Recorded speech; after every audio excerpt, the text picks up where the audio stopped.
Welcome back to Captain Harold DeMarrero's River Stories. This is volume 20. Today Captain's going to finish up on the Jag. So take it away, Cap. Well, before I get to the Jag, I got to tell one little thing about the river that I didn't mention in the other ones.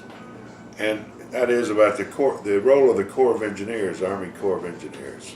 Do you think they've been helpful or hindrance to the rivermen? The Army Corps of Engineers are like the best friend the riverman ever had.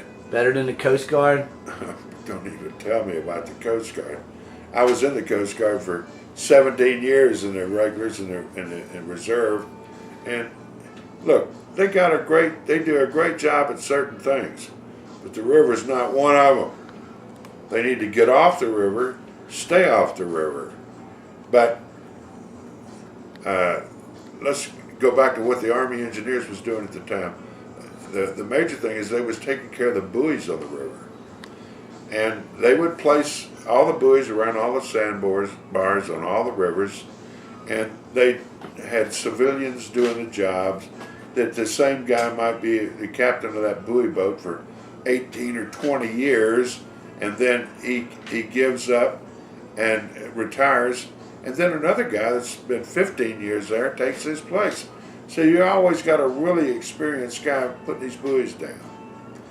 But they were taking care of the buoys at the time and doing a good job of it. They should have been given the job of licensing riverboat people instead of the Coast Guard, because the Coast Guard had absolutely no experience doing something like this.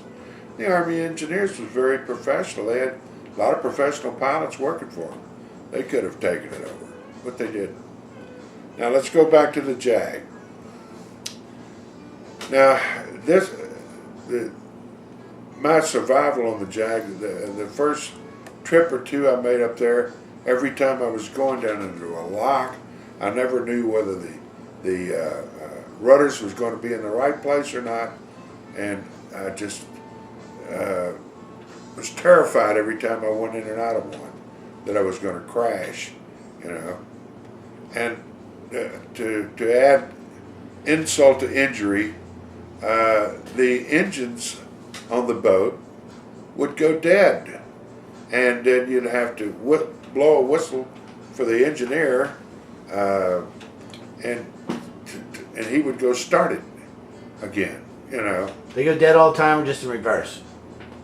When you would go from forward to reverse, you pull it back to neutral, and then you had hydraulic controls. You put it just in there, and something down there wasn't right. It was, the engines would go dead. Well, now, let's look at who I had for this crew. I had, for deckhands, I had a bunch of farm boys, and they were all from Mississippi, and they were good kids. They were hard workers, but they just didn't know anything. They would be hard to make the best one. It would be hard to make them an apprentice deckhand on what a real deckhand is. So that's the crew that I had. And then I had this guy, the owner of the company was my chief engineer, one of the three owners. The Jag, J-A-G, George, Aaron, and Johnny, Aaron, and George, J-A-G. Aaron Goodman was chief engineer on the boat. I don't know how he ever got that job, but these other two partners. What was his previous mechanical experience? His previous mechanical experience was he owned a couple of coin-op laundromats in Greenville where he would repair wash machines and repair dryers. So he went from the wash machines to the big tub. The chief engineer of a boat had two 1,200 horsepower GM diesel engines, and then it had a couple of 400 horsepower GM generators on it too. Well, he was supposed to be the guy that took care of all of this. And so we'd be coming down the river. Well, what started bringing everything to a boil was I was coming out of the upper Mississippi with 8 loaded coal barge, or grain barges. And I was coming down around a place called LeClaire, and it was just above LeClaire, Iowa. Buffalo Bill, or somebody was born there, somebody famous. But as you're coming around this 90-degree turn to the right, there is a underwater. If you get out of the channel, there's an old canal that was concrete canal walls with it were under the water that they had raised, and they built a new dam that raised the level up over that. But you don't want to get out of the buoy line, And I'm coming around there with these 8 loads, man, and I make my turn to the right, and I bring my rudders back to the left to get the slide out of the boat, and nothing happens. And man, my barges go up on the top of this wall, and I said, oh my God, there's probably no bottoms that run up on a concrete wall, the 3 lead barges. And I put her to backing, she slid right back off, And I sent the no guy, holes?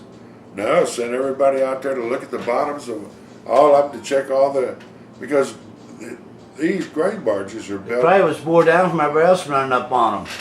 Well, these barges are built where there's the cargo compartment is enclosed. They're like a double hull. That's in one compartment. Then there's a steel hull, and there's space underneath and on the sides of that. But you can go down to those compartments and see, is there any water coming in the hull? And there was not a single leak anywhere. So that surprised me. But anyway, when I backed off, I realized that these rudders was jammed hard down one way and wouldn't come back the other way. They wouldn't respond in the opposite direction. So then I had rudders. On these boats, you have rudders on both sides of the wheels. I used my backing rudders, the rudders on the back side. I was already turned around, so I backed down the river for about 2 miles and went through Lock 14 with nothing but my backing rudders. Now, when I got just below there was an old lock, and with a boat tied up in there. I think it was called the old Elock Whitney. Was an old converted steamboat, and it was now it was called the John Paul because it was 2 rivermen that had, after the unions were over, went out on their own, starting their own companies, But I was coming down, and I pushed up in this thing, and I landed alongside this old boat. And that's when I met the closest friend I ever had on the river, Capt. John Baptist Ritchie. And I pushed up in there, and I says, John, I says, man, these rudders are messed up. This guy I got as chief engineer is one of the owners, and he said there's nothing wrong with it. And I said, would you go back and look at it? And he went back and he looked. He said, the shaft is broken half in 2 on this thing. So he said, I'll get it fixed. So he took it ashore, took it to the machine shop, fixed it, brought it back, we installed it. Rudder started working perfect, turned around, went on down the river. But now when we got down to St. Louis, and we landed this tow of barges, as I was coming up to pick up the barges, I was going in the other direction. The engines went dead. First one, then the other. I hollered down at the crew. I said, look out.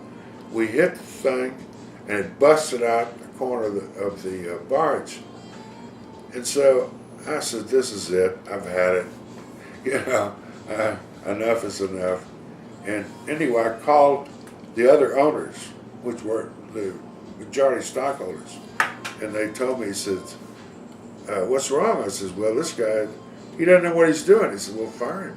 I said, fire him. So you fired the owner? I fired the owner. Okay, we got to wrap it up. Everybody, thanks for watching.